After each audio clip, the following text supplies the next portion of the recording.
Bonjour à tous. Le communiqué de la conférence épiscopale était attendu ce jeudi matin pour l'annonce officielle de l'élection de Monseigneur Éric de Moulin-Beaufort comme prochain président de la conférence des évêques de France à compter du 1er juillet. Voici ses premières paroles aux côtés des deux nouveaux vice-présidents, Monseigneur Le Borgne et Monseigneur Blanchet.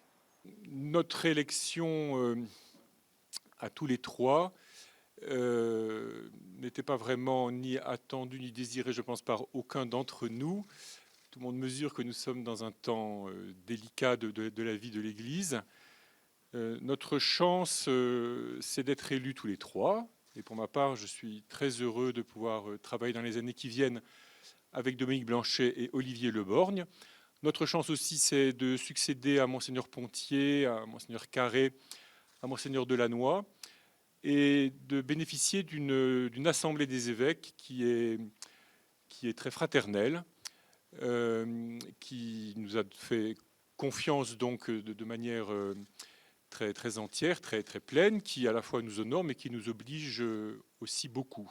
Monseigneur de Moulin-Beaufort a 57 ans, il a été installé archevêque de Reims il y a 5 mois seulement, mais ce n'est pas un novice puisqu'il est évêque depuis plus de 10 ans, évêque auxiliaire de Paris à partir de 2008 aux côtés du cardinal 23. Il a d'ailleurs été vicaire général modérateur, c'est-à-dire qu'il a contribué grandement au gouvernement du diocèse de Paris. Notons aussi que c'est le cardinal Jean-Marie Lustiger qui l'a ordonné prêtre en 1991. Cela dit quelque chose de sa filiation ecclésiale.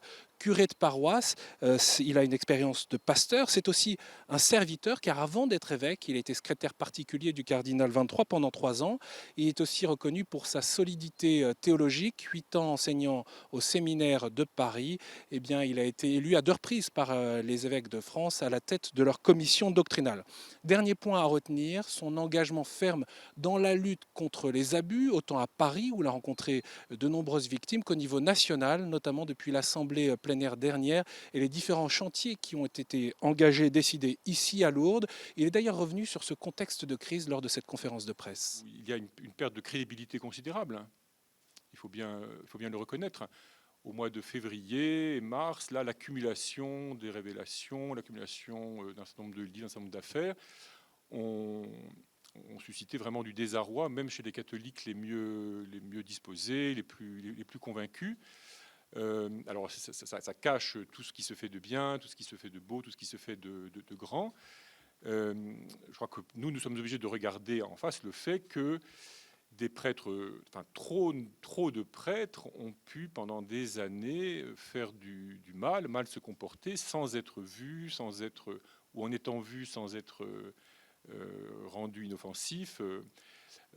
Donc là, il y a quelque chose à reprendre dans notre système, notre organisation, dans les relations entre prêtres, dans la formation.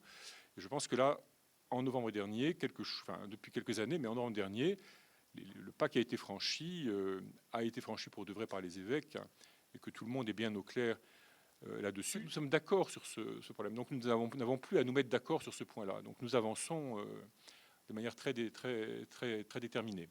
Aux côtés de Monseigneur de Moulin-Beaufort, 2 nouveaux vice-présidents ont donc été élus. Monseigneur Olivier Le Borgne, 55 ans, évêque d'Amiens depuis 2014, et Monseigneur Dominique Blanchet, 53 ans, évêque de Belfort-Montbéliard depuis 2015, centralien. Il est particulièrement investi dans la pastorale du monde populaire. Voilà donc à travers ces nouveaux visages, une nouvelle présidence qui manifeste un changement de génération à la tête de la conférence épiscopale, ce qui provoque ici à Lourdes, dans un contexte de crise, une véritable bouffée d'air et d'encouragement. Je vous invite à retrouver sur notre site la conférence de presse en intégralité, ainsi que les portraits et des émissions dans lesquelles sont intervenus ces 3 nouveaux responsables. Je vous rappelle l'adresse www.4totv.com. À très bientôt.